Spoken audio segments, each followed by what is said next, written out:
Un anesthésiste est arraché au bloc, direction le front.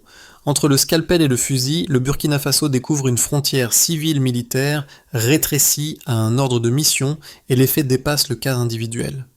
Que doit comprendre quiconque suit l'actualité quand Ibrahim Traoré associe cette convocation à un modèle de mobilisation nationale qui redéfinit la citoyenneté?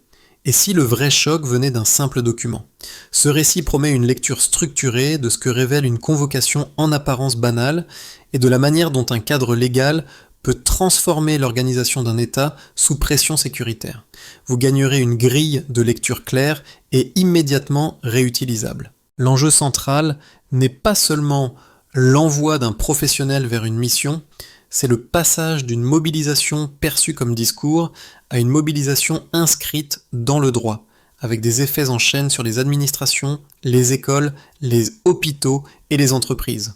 À mesure que la frontière entre citoyens et soldats se redessine, des secteurs réputés neutres deviennent des pièces d'un dispositif de défense élargi, ce qui crée simultanément cohésion, inquiétude et ajustement forcé. La promesse est de suivre cette mécanique sans dramatisation gratuite, comprendre ce qui se resserre, ce qui se fragilise, et pourquoi certains y voient une restauration de souveraineté quand d'autres y lisent un risque de militarisation diffuse. La question qui plane est simple.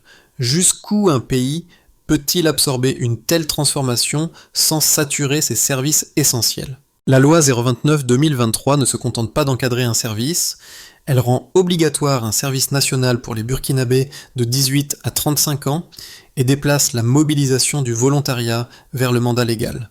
Dès lors, une convocation individuelle devient la vitrine d'une mécanique collective où presque aucune profession n'est totalement à l'abri. Dans ce cadre, l'épisode du médecin respecté cesse d'être une anecdote.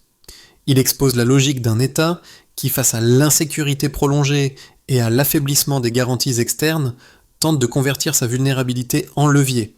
L'idée n'est pas seulement de recruter, mais d'aligner des rouages civils sur des priorités de stabilisation en assumant que la citoyenneté peut être redéfinie comme service. La doctrine associée à Ibrahim Traoré est présentée comme une reconstruction de souveraineté par les ressources internes plutôt que comme l'attente d'un sauvetage extérieur. Le contexte social rend ce basculement lisible. Des groupes armés s'étendent vers des zones rurales, usent les institutions, fragmentent les équilibres locaux. En parallèle, une lassitude s'exprime vis-à-vis des interventions étrangères et l'idée d'un service patriotique circule comme outil de resserrement du tissu social. La loi agit alors comme prisme. Elle clarifie ce que l'État attend, mais elle rend aussi plus visible la tension entre continuité civile et exigence sécuritaire. Le point sensible tient à la gestion des compétences. Les partisans décrivent un système capable de réaffectation ciblée, où l'expertise ne serait pas mécaniquement envoyée en première ligne. Les critiques soulignent au contraire qu'une obligation large peut créer des fragilités cachées, surtout si le rythme de mobilisation dépasse la capacité d'absorption des secteurs essentiels. À titre de microcas, dans plusieurs hôpitaux de la capitale, des équipes évoquent un mélange de surprise et de résilience. 2 responsables administratifs disent que l'ajustement le plus difficile est psychologique. Accepter des missions hybrides, professionnelles, mais coordonnées par l'appareil de défense. Le médecin convoqué sert de personnage guide parce qu'il incarne une croyance largement partagée. Certaines compétences vitales resteraient protégées. Quand cette croyance vacille, la réforme cesse d'être abstraite. Elle devient intime, presque tactile, comme si l'État posait la main sur le quotidien. À travers lui, on voit la ligne se déplacer entre ce qui relève de la vocation civile et ce qui relève désormais d'une nécessité nationale encadrée par le droit. Un second personnage guide apparaît dans le milieu universitaire. Des étudiants proches des examens apprennent qu'une phase d'immersion patriotique devient obligatoire avant l'entrée dans l'enseignement supérieur. L'annonce déclenche des interrogations, mais aussi une forme de réalisme. Beaucoup comprennent que ce passage n'est plus symbolique. Il prépare des cohortes à participer, directement ou indirectement, à l'effort de stabilisation. Dans ce glissement, certains enseignants, d'abord réticents, finissent par reconnaître un effet paradoxal. La transition clarifie les attentes de l'État et réduit la zone grise qui séparait la vie académique de la réalité sécuritaire. Ces deux trajectoires, hospitalière et universitaire, produisent les premiers impacts mesurables au niveau social. D'un côté, un sentiment de cohérence se construit, l'idée d'un effort partagé, où chaque métier peut compter. De l'autre, une inquiétude diffuse s'installe. Si même une expertise indispensable peut être réaffectée, alors l'exception devient rare, et la planification individuelle devient fragile. Le point de bascule, en une phrase. La loi transforme l'identité civique en fonction opérationnelle. Tout s'active au moment précis où la convocation du médecin devient publique. L'information circule vite, les réseaux locaux s'en emparent, les murmures quittent les couloirs d'hôpital, ils traversent les marchés. Chaque relais élargit l'onde. Et, d'un coup, la loi cesse d'être un texte lointain. Elle touche un métier jugé indispensable. La réaction n'est pas uniforme. Certains saluent la fermeté. D'autres s'inquiètent, mais la surprise domine parce que l'épisode indique une orientation nationale, pas une exception administrative. Le deuxième choc arrive immédiatement, beaucoup comprennent que l'ère du spectateur se termine. L'obligation s'étend, les fonctionnaires doivent se déclarer, les entreprises doivent coopérer, les universités doivent intégrer l'immersion, les élèves voient apparaître une étape supplémentaire avant l'enseignement supérieur. Le système ne reste plus théorique, il devient mécanique. Il avance par couches. Une couche recouvre l'autre, et chaque couche durcit le cadre. Sous l'impulsion d'Ibrahim Traoré, le rythme s'accélère. Les décrets se succèdent, les directives circulent, l'administration ajuste ses protocoles, les forces de sécurité adoptent de nouvelles procédures. Le discours officiel insiste sur une idée répétée. La souveraineté se reconstruit de l'intérieur. Cette insistance a un effet social. Une partie de la jeunesse s'y reconnaît. Elle y voit une rupture avec des années d'attente et de dépendance. Elle y lit, au minimum, une direction. Puis vient le point culminant. Il se forme dans les camps d'entraînement, notamment à Kaya. L'atmosphère surprend même des instructeurs expérimentés. Ils décrivent une cohésion naissante. Ils ne voient pas la résignation qu'ils redoutaient. Ils entendent, au contraire, un langage de rôle historique. Les recrues répètent que la défense nationale ne peut plus reposer sur des intervenants extérieurs. Leur morale semble en hausse. Cette énergie donne à la mobilisation une intensité que certains n'avaient pas anticipée. En parallèle, les villes révèlent une autre tension. Les professionnels redoutent des réaffectations imprévues. Les journalistes interrogent la portée réelle de la loi. Les travailleurs médicaux craignent une perte de capacité dans les centres urbains. Quelques individus choisissent de partir discrètement. Le mouvement est décrit comme faible en nombre, mais politiquement sonore. Les médias étrangers amplifient ces départs. Les manchettes parlent de pression. Les commentaires parlent de répression. L'image externe diverge de l'expérience interne. La phase de Duchamp, elle, se lie dans la réaction de l'État. Le gouvernement renforce les obligations. L'évitement devient sanctionnable. Une campagne de suivi s'installe. Pourtant, le ton ne se veut pas stigmatisant. Il se présente comme ferme, mais orienté vers la responsabilité collective. Pour des recrues, cette posture ressemble à une validation. Leur engagement gagne en légitimité. Et la dynamique s'alimente elle-même. Au bout de la séquence, l'effet se diffuse jusque dans les foyers. Les familles oscillent entre inquiétude et résilience. Les employeurs s'adaptent à des pénuries temporaires. Les écoles anticipent des rotations nouvelles. Les zones proches du conflit ressentent la pression la plus forte. Malgré tout, une cohérence se dessine. Chacun comprend que la transformation dépasse les individus. Elle devient structurelle. Elle redéfinit la place du citoyen et expose, sous Ibrahim Traoré, la manière dont un État tente d'exister face à une insécurité prolongée. D'un noyau initial, l'appareil revendique désormais une montée mesurable. Le récit officiel s'appuie sur un socle de données destiné à prouver que la mobilisation n'est pas un slogan, mais un dispositif qui s'installe, secteur par secteur, avec une logique de progression. Dans cette lecture, les chiffres ne valent pas seulement pour eux-mêmes. Ils servent à montrer une capacité d'absorption, puis à convaincre que l'État peut aligner des fonctions civiles sur des priorités de stabilisation sans basculer dans une réquisition aveugle. On peut d'abord noter un premier repère avec 3000 personnes présentées comme ayant déjà achevé une formation civique et patriotique. Ce volume signale une montée en puissance, pas un geste ponctuel. Dans l'architecture décrite, ce chiffre joue le rôle de preuve d'existence. Le programme a dépassé la phase d'annonce et produit des cohortes. Mais il ouvre aussi une question d'endurance. Plus la machine grossit, plus elle exige des circuits de formation, de suivi et de réaffectation capables d'éviter le chaos administratif. C'est ici que la doctrine associée à Ibrahim Traoré prend une forme concrète. La souveraineté, dans ce cadre, se mesure autant à la discipline organisationnelle qu'à la rhétorique. Un deuxième repère apparaît avec 2000 fonctionnaires, décrits comme passés par une immersion militaire visant à harmoniser la compréhension des responsabilités collectives. Ils reviennent avec des routines communes, utiles en crise prolongée. Là encore, l'argument avancé n'est pas celui d'une militarisation intégrale des métiers, mais celui d'une cohérence opérationnelle. Parler la même langue procédurale, anticiper des urgences, coordonner l'information entre services. Cette logique a un effet double dans le récit. Elle renforce l'idée d'une administration plus réactive. Elle rend aussi plus visibles les limites, parce qu'une administration disciplinée ne crée pas, par magie, des effectifs supplémentaires dans les hôpitaux, les écoles ou les entreprises. Le chiffre devient ainsi un révélateur. Il indique une intensification tout en rappelant le risque de saturation si les rotations deviennent imprévisibles. Un troisième repère concerne 600 stagiaires présentés comme formés à des métiers techniques nécessaires à la reconstruction, tels que des compétences de maintenance et de réparation. Ces compétences soutiennent la réparation territoriale au-delà du strict militaire. Ce point est crucial pour la crédibilité du dispositif. Il élargit la mobilisation au-delà de la ligne de front et l'ancre dans une promesse de continuité matérielle. Le message implicite est que l'effort national ne se résume pas à porter une arme.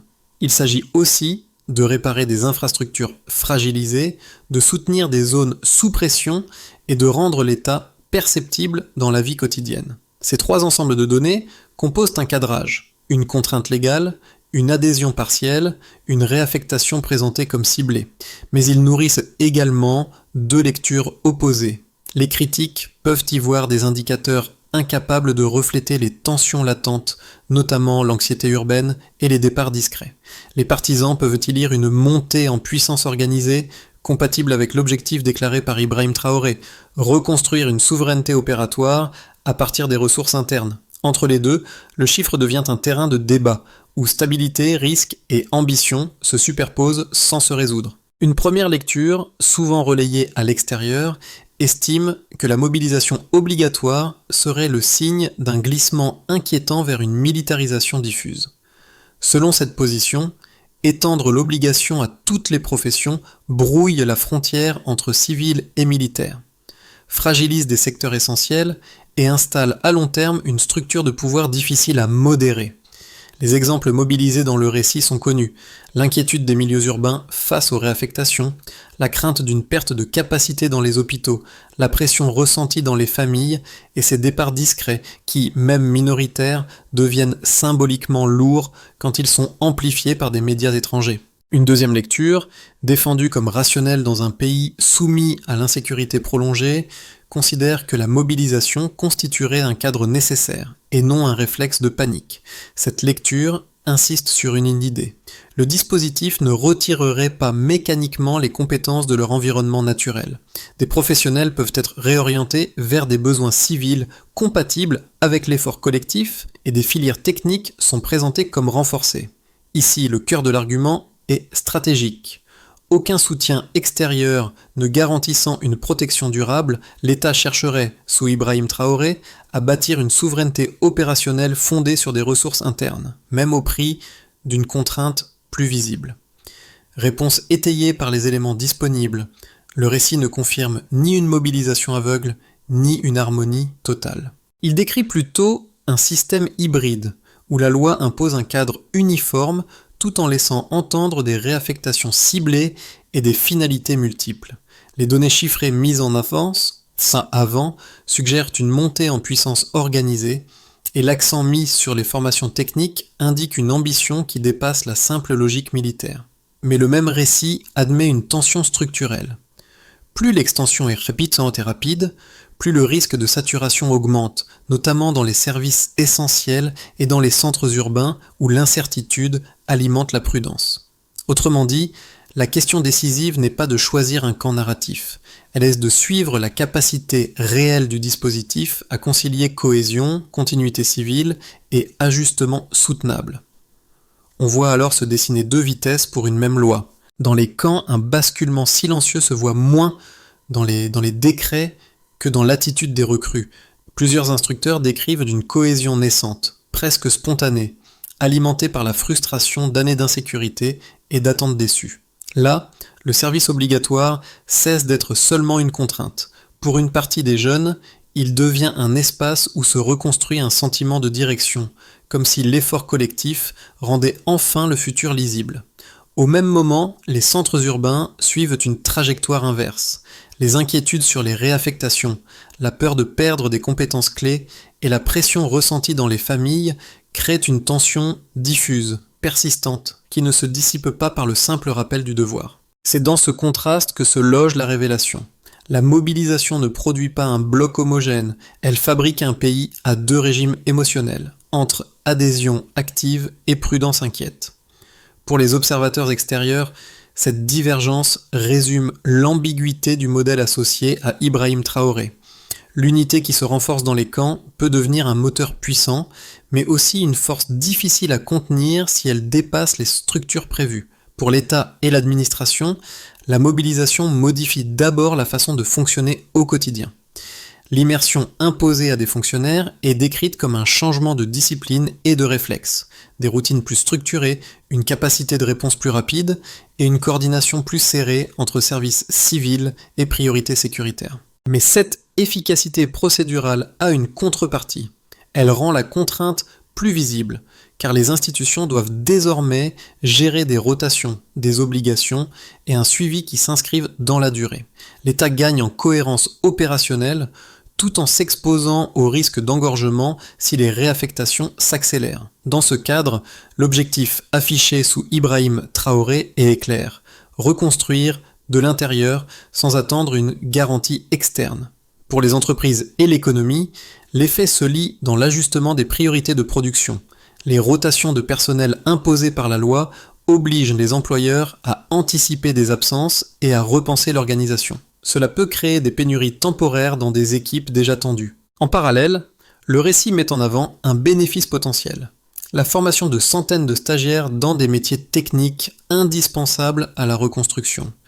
L'idée est que l'effort national ne se contente pas de mobiliser, il produit aussi des compétences utiles à la réparation territoriale, notamment là où les infrastructures ont été fragilisées par le conflit. L'économie locale, en particulier dans des zones agricoles et minières, est décrite comme observant un regain de stabilité lié à l'amélioration progressive de la sécurité, même si cette reprise reste fragile. Pour les familles, l'impact est moins institutionnel que viscéral. La mobilisation entre dans le foyer sous forme d'incertitude, une réaffectation possible, un calendrier instable, une crainte de voir un proche envoyé vers des zones sensibles. Les familles oscillent entre inquiétude et résilience, et cette oscillation structure les conversations domestiques.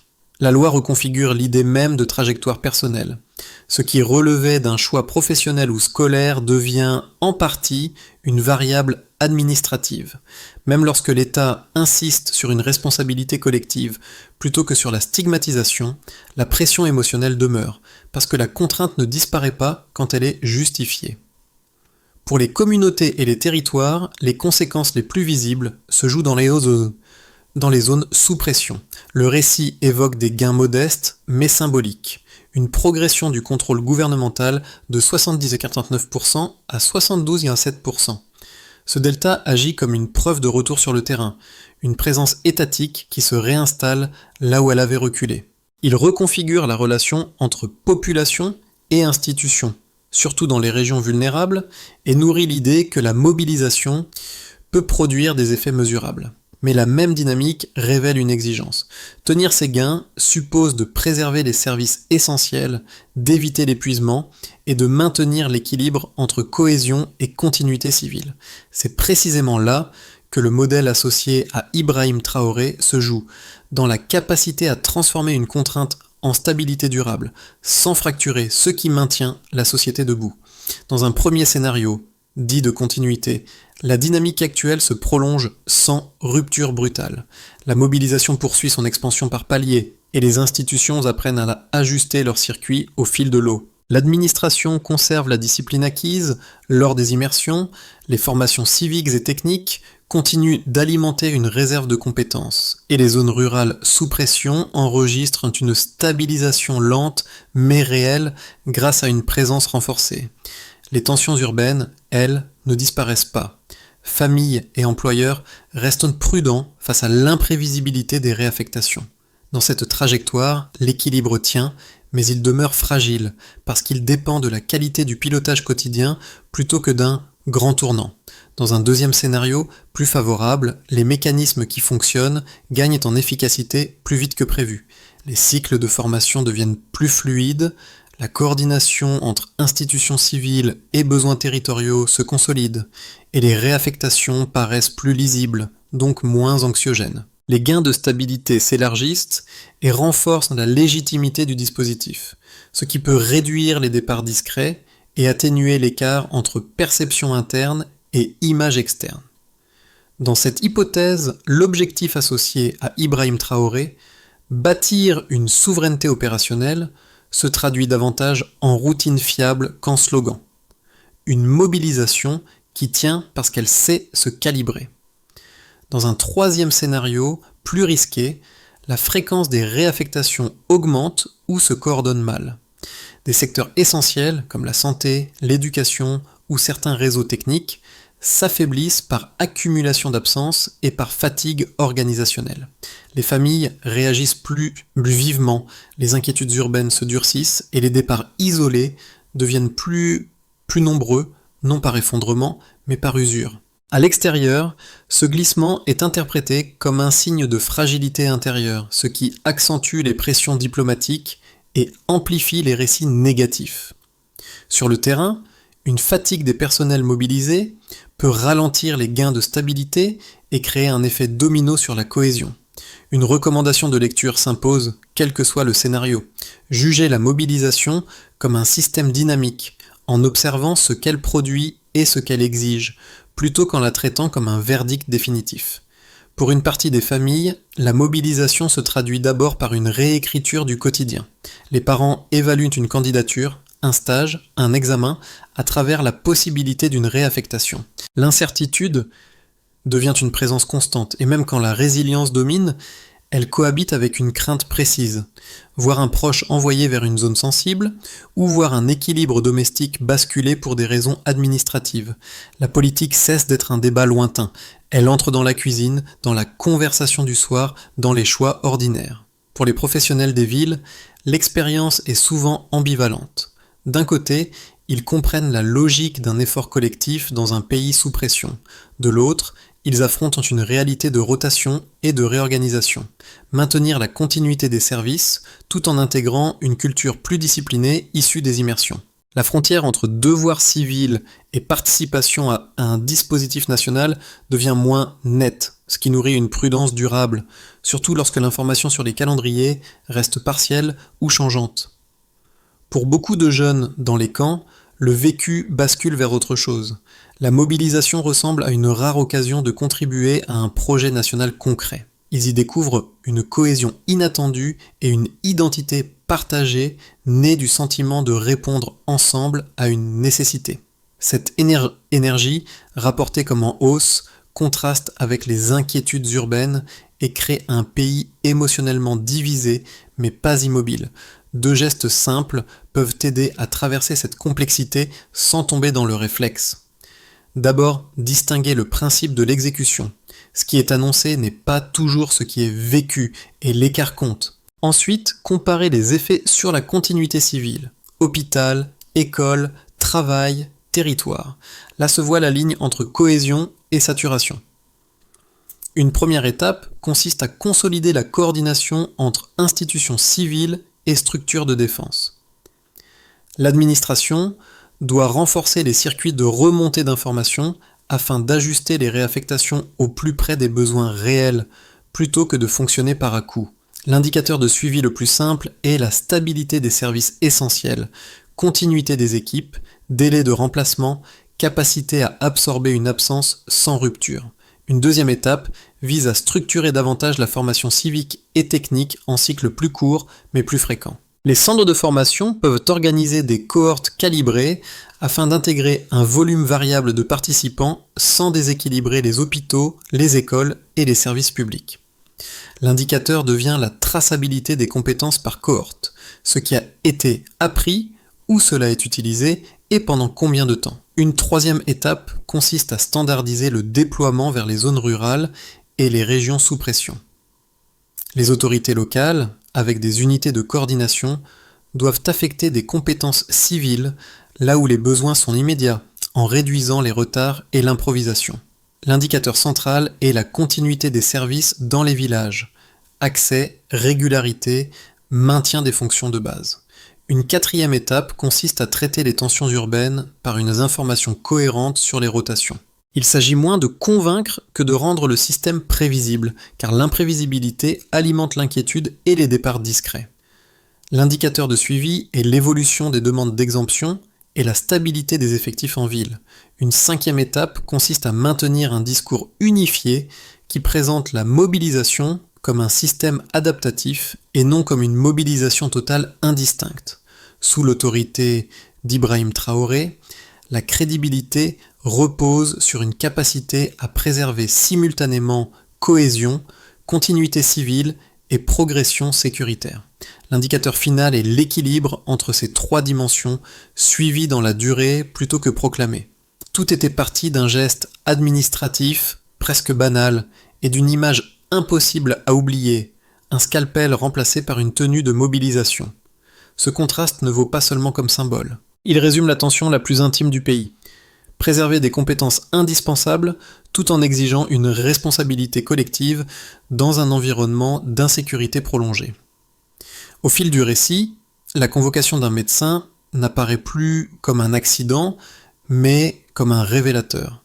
Elle montre comment la loi redéfinit la citoyenneté, comment l'État tente de reconstituer une présence sur le terrain, et comment la société réagit par une combinaison instable d'adhésion et d'inquiétude. Dans les camps, une cohésion naissante donne le sentiment d'une direction retrouvée. Dans les villes, la prudence rappelle le prix psychologique de l'incertitude. Entre les deux, la mobilisation avance, et c'est sa capacité d'ajustement qui décidera de ce qu'elle devient. Sous l'autorité d'Ibrahim Traoré, la charpente paraît mouvante. Discipline, espoir prudent, crainte diffuse, tout ensemble. Une phrase tient le fil. La contrainte doit rester soutenable. Au bout du compte, ce qui se joue ne se réduit ni à une conviction héroïque, ni à une dénonciation automatique. Le motif du scalpel et du fusil rappelle surtout une chose. Lorsqu'un État redessine la citoyenneté, il touche à la fois les institutions, les territoires et la vie intérieure des foyers. Les observateurs extérieurs peuvent y lire une ambiguïté, mais les communautés locales, elles, doivent lui donner un sens au quotidien, entre cohésion recherchée et continuité civile à préserver. Si ce récit laisse une piste utile, c'est celle-ci. Regardez la mobilisation comme un système vivant qui produit des effets mesurables tout en créant des tensions latentes. Comparer les signaux plutôt que répéter un verdict. Suivre les impacts sur l'hôpital, l'école, le travail, le village, plutôt que se contenter des slogans. Pour poursuivre de manière constructive, quelle est, selon vous, la ligne la plus difficile à tenir dans ce modèle? L'efficacité sécuritaire, la protection des services essentiels ou la confiance des familles face à l'incertitude?